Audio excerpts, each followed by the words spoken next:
The men's 1500 meters. How are they going to follow that terrific performance from Agaus Kauna? Hip 12 representing Switzerland, Romuald BROSSET. Here's the full lineup on the outside representing Switzerland. Romuald BROSSET with a lifetime best of 3:44. It's Sam MILLS. At 10 for Germany. Tim KALIES. Tim KALIES. Drawn at 9, the 16-year-old for Italy, German. Manuel ZANINI. At 8 for Great Britain and Northern Ireland is Dan Switch Galloway. across, ZANINI of Italy, Galloway for Belgium, so of Great Britain, Northern Ireland. Where he is the world under-25. Missing Regis Thiebaert, doesn't start, he did qualify. Kevin KAMENSCHAK of Austria. 5, he's got a lifetime best set this year. 41 man, perhaps somebody who's got his eyes on being a medal contender. Ondřej GAJDOŠ. Ondřej GAJDOŠ. And it's a welcome back to Jerusalem at 4 for the two-time European under-18 Niels LAROS, well, just like Agaus Kauna, the prohibitive favourite, qualified with ease. Niels LAROS. The European list this year. At 3 is the national champion of Croatia, More than 3 Nino seconds faster JAMBREŠIĆ. than anybody else, and that's Nicholas Griggs, who's only running the 3,000 metres. Ruben EGEA, and on the inside, drawn at 1 with a lifetime best of 3:43, representing Croatia. Ruben EGEA.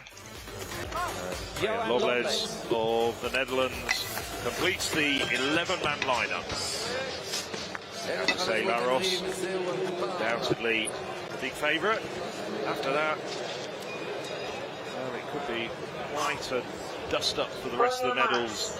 Let's see whether it's LAROS taking it out from the front and, like Kauna, laying down the gauntlet to everybody else and seeing if anybody's brave enough to follow him, or if it turns into a tactical affair. But I have to say LAROS, with his 3:32 speed, has got all the weapons in the armoury to really do something that will be very difficult for anybody else to emulate in this field. So it's ZANINI just taking it out at the front. We saw him do this. It was a very clever tactic of ZANINI to qualify in the heat. He wasn't perhaps on paper one of the men you might have thought would have got through, but with no fastest automatic qualifiers anymore coming through from events at 1,500 metres upwards, ZANINI took it out, made the pace, a pretty decent pace, and then had enough in the tank, having shaken off a lot of the opposition to get through. ZANINI, a 3:45 man.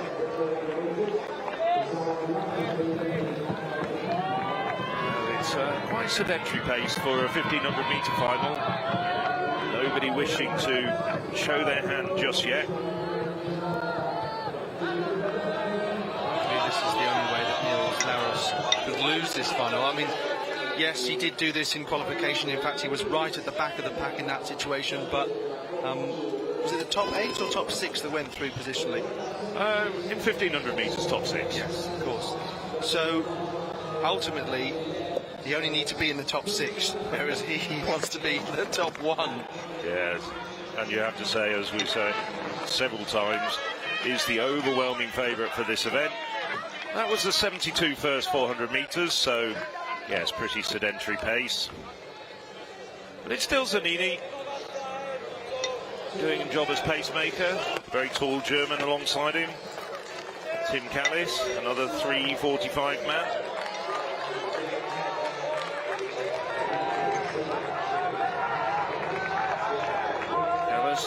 He's second in the German championships, the only German in this final. Now LAROS swinging round.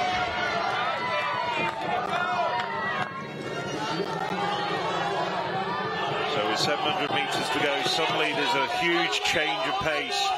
2:24 at 800 metres.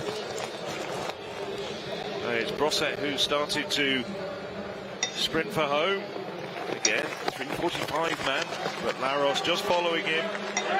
This almost looks like a training session for LAROS, with BROSSET in there, out there to make the pace and tow him around.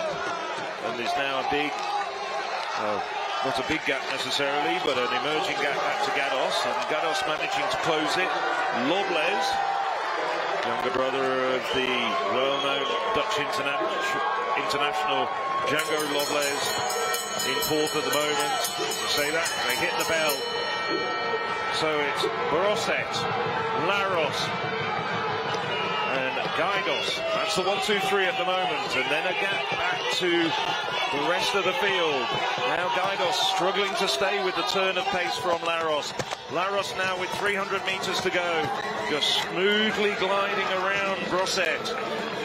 Can Brosset hang on? Can he grit his teeth? Can he stay there and get a medal? But LAROS now heading for home as he's coming into the home straight. Just over 100 meters, and LAROS stretching the way, making it look so easy. He's looking as though he's an 800-meter runner, just blowing very slightly, whereas grimaces across the face of everyone else behind him. It's going to be gold for the Netherlands. Niels LAROS takes gold. The time doesn't really matter. It's around 3:56. Brosset comes through. A superb silver medal for Switzerland. He did everything right to get himself in a medal position.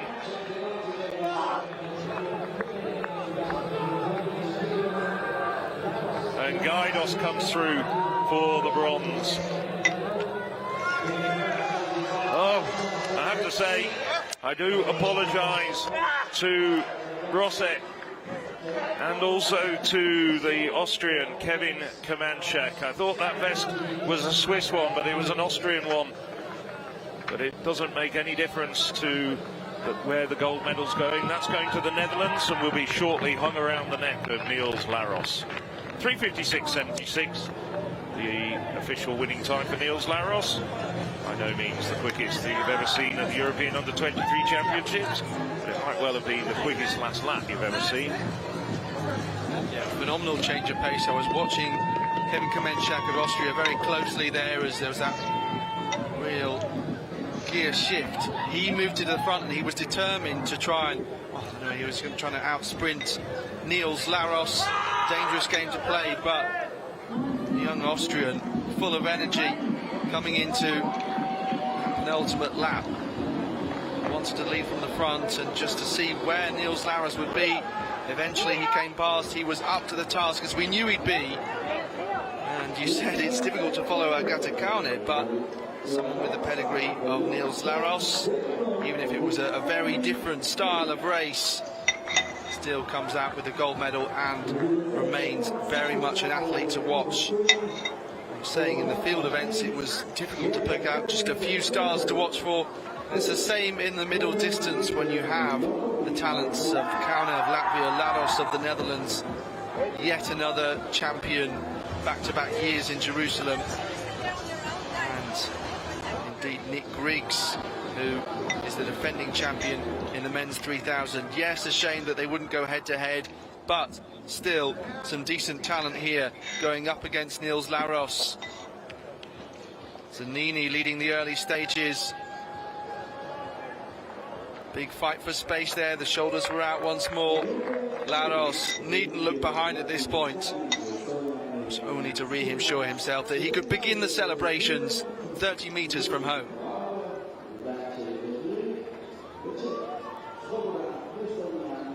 Tell you what though, I can't remember a major championship 1500 meter final starting at 9:25 in the morning. That's a little record perhaps.